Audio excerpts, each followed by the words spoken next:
Banyak sekali teman-teman semuanya yang pengen melakukan galbay, tetapi pada ujungnya, pada endingnya itu gagal karena tidak tahu aturan. Dan di sini saya ingin kasih tahu aturan yang pas untuk melakukan galbay pinjol agar kalian itu tidak terjatuh dalam jurangnya pinjol.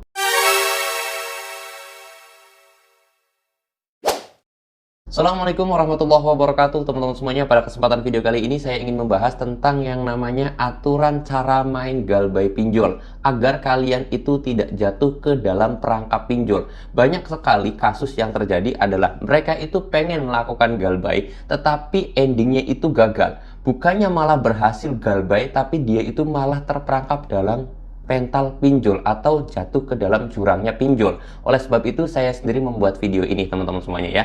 Jadi di sini saya mau bahas secara detail dan juga secara kompleks buat teman-teman semuanya, dan tolong banget teman-teman tonton videonya sampai selesai, jangan di skip-skip biar nanti tidak terjadi salah paham ya teman-teman. Oke, di sini saya mau bahas terlebih dahulu kasus yang sering terjadi oleh para nasabahnya, yaitu tentang pengen galbay pinjol tetapi karena tidak tahu aturan akhirnya malah jatuh. Mereka itu malah terlilit hutangnya tambah banyak, lalu kemudian dia itu sampai menjual sesuatu barang di rumah, entah dia jual kulkas, entah dia jual TV, entah dia jual kipas ataupun yang lain sebagainya. Yang jelas barang di rumahnya itu sampai habis karena nggak tahu aturannya. Terus kemudian juga mentalnya bukannya tambah bagus tapi malah takut banget yang namanya teroran DC. Bahkan ada dampak yang sangat luar biasa sekali. Mereka itu takut kalau ada telepon yang bukan ada kontaknya, atau ada telepon yang tidak tersimpan dalam kontak, nomor yang tidak dikenal. Dia sudah takut, dia sudah ngedown, dia sudah jatuh. Dan endingnya yang lebih parah adalah mereka itu malu untuk keluar karena pernah didatangin DC, takut untuk keluar rumah, takut untuk bertemu orang, dan yang lain sebagainya. Itu banyak sekali kasus yang terjadi akibat gara-gara terjerumus dalam pinjol, masuk ke dalam jurang pinjol. Itu disebabkan karena apa? Di sini saya mau bahas dan nanti kasih solusinya juga buat teman-teman semuanya. Yang pertama, tidak tahu aturan mainnya itu adalah kuncinya. Kenapa? Ya, kalau kita mau galbay pinjol, kita harus tahu aturannya. Aturannya seperti apa, Bang? Yaitu pertama, harus kuat mental. Nggak ada selain itu, titik pokoknya. Itu yang paling utama dan paling krusial.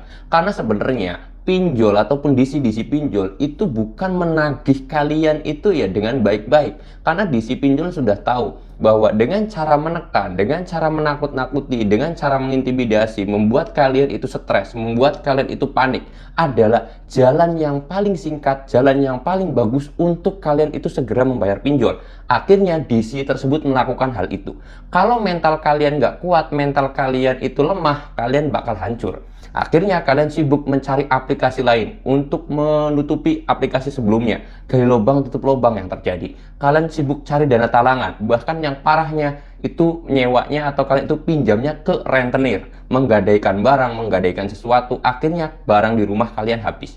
Nah, itu kalian harus tahu aturannya, yaitu dengan cara menguatkan mental. Tetapi Bang, saya itu susah nguatin mentalnya karena ya setiap hari ditelepon, setiap hari ditekan, setiap hari diintimidasi, takut-takutin oleh DC. Gimana cara memperbaiki mentalnya? Solusinya adalah satu, karena kalian itu susah memperbaiki mental akibat dari tekanan DC, maka gimana caranya kalian itu terhindar terlebih dahulu dari yang namanya tekanan DC-nya? Gimana? Ganti nomor WhatsApp, terus kemudian reset emailnya atau reset start HP-nya, setel ulang pabrik. Kalau bisa kalian HP-nya tuker tambah dengan HP yang di grup Facebook. Kalian juga bisa kan, misalkan HP kalian itu yang sepadan, misalkan ya tuker tambah aja lah. Intinya kalian kalau bisa ganti HP. Kalian kan bisa tuh dengan cara tuker tambah di grup Facebook. Setiap daerah saya yakin pasti ada jual beli HP second. Di daerah kalian pasti ada. Kalian bisa tukar tambah HP-nya biar kalian itu terhindar terlebih dahulu dari yang namanya teroran DC, ancaman DC. Itu kalian lega dulu. Nah, dari situlah kalian nanti bisa memperbaiki mental. Karena ya, kalau misalkan kalian itu ada keinginan untuk memperbaiki mental, tapi setiap hari ada teroran DC, setiap hari ada ancaman DC, gimana mental kalian bisa pulih? Gimana mental kalian itu bisa kuat? Gimana caranya mental kalian bisa tangguh? Orang setiap hari teror, setiap hari takut-takutin, hari ini kuat, sorenya ada telepon dari DC, ada ancaman dari DC, jatuh lagi mental kalian. Nah, itu adalah kunci utamanya, teman-teman. Yang pertama. Lalu kemudian yang kedua adalah masalah transparansi. Aturan mainnya adalah transparansi, itu menjadi kunci pokok. Kenapa? Karena banyak yang terjadi di kasus lapangan itu contoh si suami istri. Si istri ini minjem uang ke pinjol, tetapi dia itu tidak memberitahukan kepada suaminya bahwa dia itu telah melakukan pinjol. Dan yang jadi masalah adalah kontak daruratnya adalah si suaminya.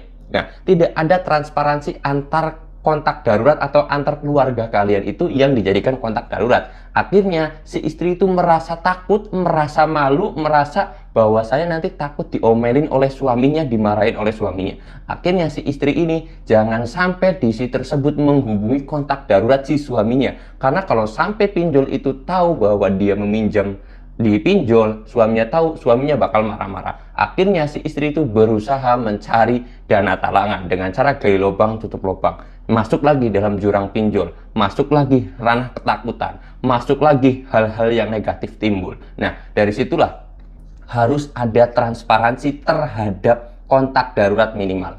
Kalau misalkan kontak darurat kalian sepupu, harus transparansi kepada sepupu kalian. Siapapun kontak daruratnya, kalian harus transparansikan. Kalau bisa, kontak yang kalian punya harus transparansi juga. Itu menjadi kunci juga biar kalian itu bisa memainkan galbay yang aman, yang benar. Biar kalian itu ketika galbay berhasil, jangan sampai gagal gitu loh. Itu dua.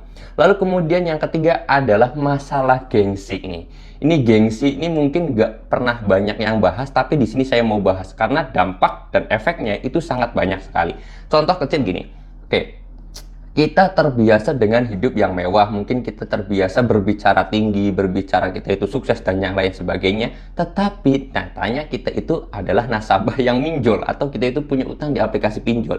Ketika kita sudah gengsinya tinggi, kita akan malu sama tetangga-tetangga ketika ada DC datang ke rumah, ya enggak? Tuh ternyata orang ini gayanya mewah, hidupnya mewah, ternyata dari minjol karena setiap minggu ada DC. Kalian karena gengsi, malu tetangga kalian itu malu kalau kalian itu punya utang dipinjol, malu terhadap tetangganya. Akhirnya kalian itu nggak mau nurunin gengsi kalian, kalian nggak mau transparansi terhadap tetangga kalian. Akhirnya kalian berpikir gimana caranya tetangga saya itu nggak tahu kalau saya itu minjol. Akhirnya karena DC itu sering banget ngancem, mau datang ke rumah, mau samperin ke rumah. Akhirnya kalian berusaha setiap harinya untuk melakukan dana talangan, atau kalian itu cari dana lain, atau kalian itu melakukan dari lubang tutup lubang agar tetangga itu tidak tahu kalau kalian itu minjol. Ya akibatnya sih karena gengsi yang tinggi, teman-teman ya. Hal itulah, tiga hal pokok ini kalian harus bisa melakukannya. Kalau kalian itu nggak bisa melakukan tiga hal pokok yang tadi saya sampaikan, saya jamin, saya yakin banget ya kalian bakalan gagal galbay. Atau kalian itu ya tidak bisa cara mainnya galbay, ya udah pasti kalian bakal jatuh ke jurang pinjol, masuk dalam perangkat pinjol, dan ya silahkan kalian bakal menerima akibat yang jauh lebih besar lagi, teman-teman ya. Itu adalah cara main yang saya terapkan juga, dan saya harap teman-teman juga bisa mempraktekkan. Kalau saya hanya menjelaskan terus kemudian ngasih tahu ke kalian, kaliannya nggak bakal praktekin, ya percuma aja. Trik ini nggak bakalan berhasil kalau tidak dipraktekkan. Kalau kalian hanya sekedar nonton video saya, terus setelah nonton video saya selesai nggak dipraktekin, kalian tetap aja percuma gitu loh. Seperti itu ya teman-teman ya. Oke, mudah-mudahan video ini bermanfaat untuk kalian, dan saya harap kalau kalian itu merasa video ini bisa bermanfaat juga untuk orang lain, silahkan di-share video ini. Kalau kalian suka dengan video ini, silahkan di-like ya teman-teman semuanya. Saya mau tutup dulu video ini dengan kata Assalamualaikum warahmatullahi wabarakatuh. Ingat kuncinya, dipraktekkan, jangan hanya nonton video aja.